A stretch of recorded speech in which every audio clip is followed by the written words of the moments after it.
복잡하고 어려운 과학뉴스 과학관에서 풀어드립니다. 햇살이 있는 과학뉴스, 저는 앵커 유만선입니다. 오늘 뉴스는 또 이제 과학관, 관이다 보니까 저희가 대한민국 정책 브리핑 뉴스, 옛날에 그 극장에서 나오는 그 대한뉴스 같은 걸 생각하시면 안 되고요. 어쨌든 지난 7월 29일에 정책 브리핑 뉴스를 좀 찾아봤는데 재미있는 기사가 있었어요. 과기정통부에서 이제 내보낸 기사인데 제목이 이렇습니다. 민간 중심 우주산업 육성 본격 추진이라는 이름으로 돼 있고요. 뭔고 하면은 이제 우리나라의 우주산업 역량과 그 발전 단계를 고려해서 실질적인 실천 계획 마련을 위해 우주산업 육성 전략 안을 수립했다라는 게 기사의 기본 골자거든요. 그런데 이제 세부적인 내용을 보다가 좀 재밌는 게 있어요. 우주 개발 하면은 이제 엄청나게 큰 예산이 들어가는 그런 연구개발 사업으로 알고 있는데, 맞습니다. 이 우주산업 육성 전략 안에 이번에 발표된 내용을 보면은 민간 쪽에 그 연구개발의 주도권을 어느 정도 많이 그 양해해주는 그런 내용이 담뿍 담겨 있거든요. 그래가지고 오늘 이 자리에 또 정책하면은 과학관에서 정책하면은 고삼님밖에 없거든요. 그래서 제가 고삼님을 모시고, 안녕하십니까? 안녕하십니까? 네, 고삼님을 모시고 이런 질문을 한번 던져보려고 해요. 우주개발 그러면은 옛날에 아폴로 프로젝트 뭐 이런 걸 했을 때도 제가 그때 살짝 조사해본 바로는 아폴로 로켓 한 대를 쏘는데 그 당시 69년도인가요? 그 당시에 대한민국의 1년 정부 예산을 갖다 들이부었다고 알고 있거든요. 근데 그렇게 큰 예산이 들어가는 사업을 국가 주도로 해야 될 것 같은데 이거를 왜 하지 않고 민간 쪽에다가 그 주도권을 많이 넘겨주는 방향으로 지금 가는지, 그 이유는 뭔지, 정부의 속내는 뭔지, 이거를 다 밝혀주시리라 믿고 오늘 모셨습니다. 얘기해 보시죠 한번. 너무 취조하는 분위기라 조금 무섭긴 한데요. 네네. 아까 사실은 지금 상황도 비슷합니다. 네. 뭐 이 얘기를 하면 좀 놀라시겠지만 나사의 1년 연구개발 예산이 저희 국가 R&D 전체 예산이랑 비슷합니다. 우리나라가 지금 역대 최대로 지금 국가 예산을 붓고 있다고 연구개발에 맞습니다. 하고 있는데 그래도 미국 나사의 그 우주개발을 하는 나사의 예산과 거의 비슷한 수준이다. 맞습니다. 왜냐하면 일단 우리 천조국이라고 그러잖아요. 네. 그러니까 이제 사이즈가 좀 다른 거고 그런 나라에서조차 그 돈이 모자라서 사실은 민간의 역량을 확보하려고 노력을 하고 있거든요. 네. 그러니까 기본적으로 뭐 아까 아폴로 프로젝트도 얘기하셨지만 지금은 아무래도 뉴스페이스 시대라고 그러거든요. 네. 아시잖아요. 그죠? 뉴스페이스가 있었다는 얘기 올드스페이스 맞습니다. 네. 옛날에 아폴로 개발 당시에만 네. 해도 올드스페이스인 거죠. 그러니까 영토 개척이나 특히 체제 유지 관점에서 이거를 한마디로 소련이 스푸트니크 쇼크잖아요. 네. 소련이 주로 먼저 치고 나가니까 이게 국가적으로 그래서는 안 되겠다. 우리가 체제 유지를 위해서 냉전 체제잖아요. 그걸 꺾기 위해서 이런 우주 개발을 하는 거죠. 네. 그러면 그때는 정치적인 목적이나 방위 산업체들이 주로 이렇게 협력을 하는 거죠. 그런 걸 올드 스페이스라고 하는 거죠. 약간 미사일 개발 기술과 맞습니다. 분리시키기 애매한 상황. 거의 국방 산업이랑 같은 거죠. 이거는 우주 개발이라고 하지만 올드 스페이스 시대. 맞습니다. 근데 지금 이런 뉴 스페이스라고 그러잖아요. 네. 그럼 뭐야 경제 개념이 끼어드는 거죠. 왜냐하면 이전에 이런 국방 개념으로만 하려고 하니까 돈이 너무 많이 드는 거예요. 그리고 경제성도 부족해. 네. 근데 그렇다 그러면 이걸 계속할 추동력은 뭐냐? 경제력이 있다. 경제성이 있다라는 걸 보여줘야 되는 거죠. 그렇기 때문에 국가가 할 수 있는 것들은 국가가 하고 민간한테 보내줄 수 있는 것들은 민간한테 보내서 스페이스X나 블루 오리진 같은 회사들 있지 않습니까? 그런 회사들이 이미 이제 우주 산업에서 돈을 벌 수 있는 체제로 간다. 이게 뉴 스페이스인 거죠.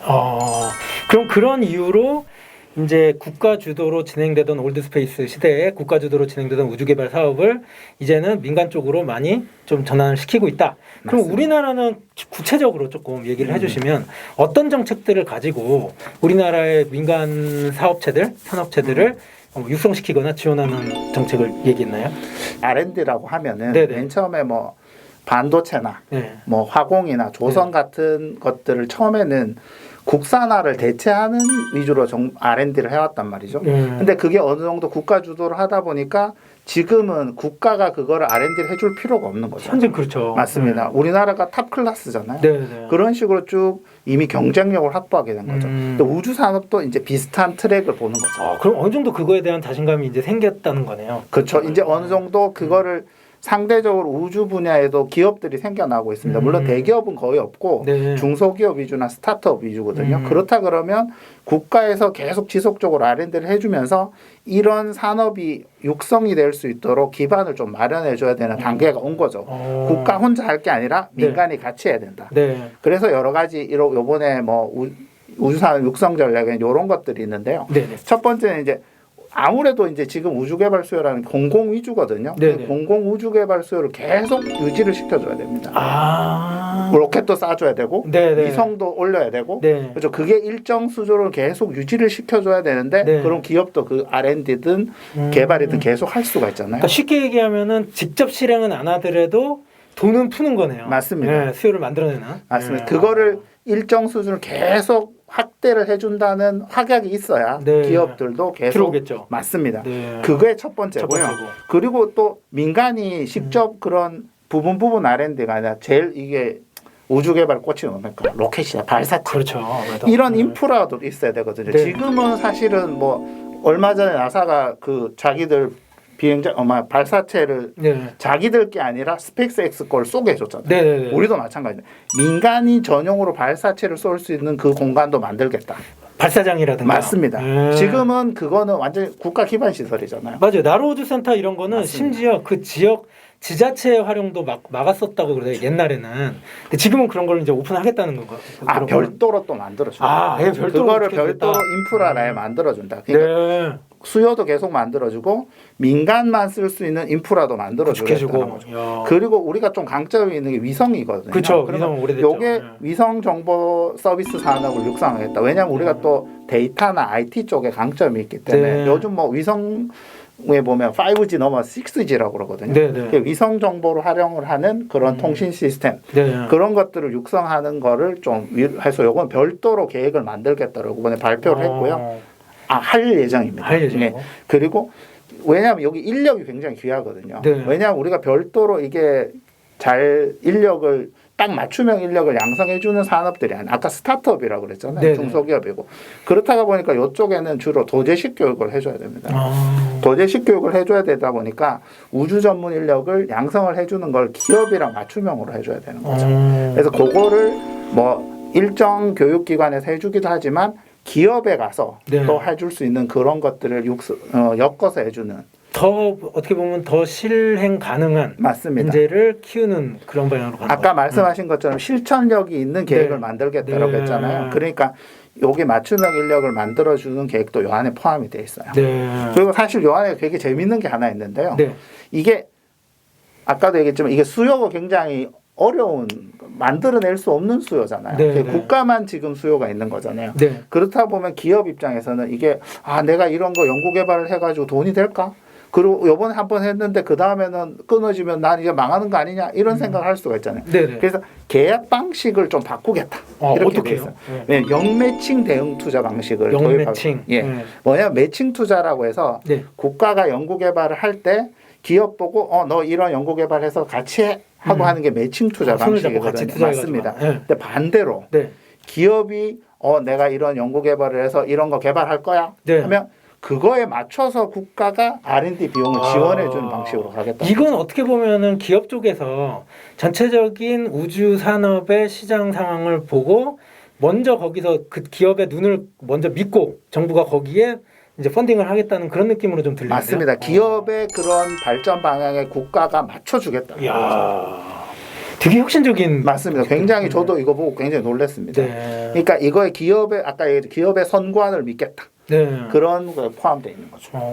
그 이러한 정책들이 결국은 아까 제가 잠깐 얘기했던 우주산업 육성 전략 안에 포함이 됐고 향후에 우리나라의 우주 개발의 방향은 이게 되게 굵직한 하나의 어떤 요런 흐름으로 갈 가능성이 크다.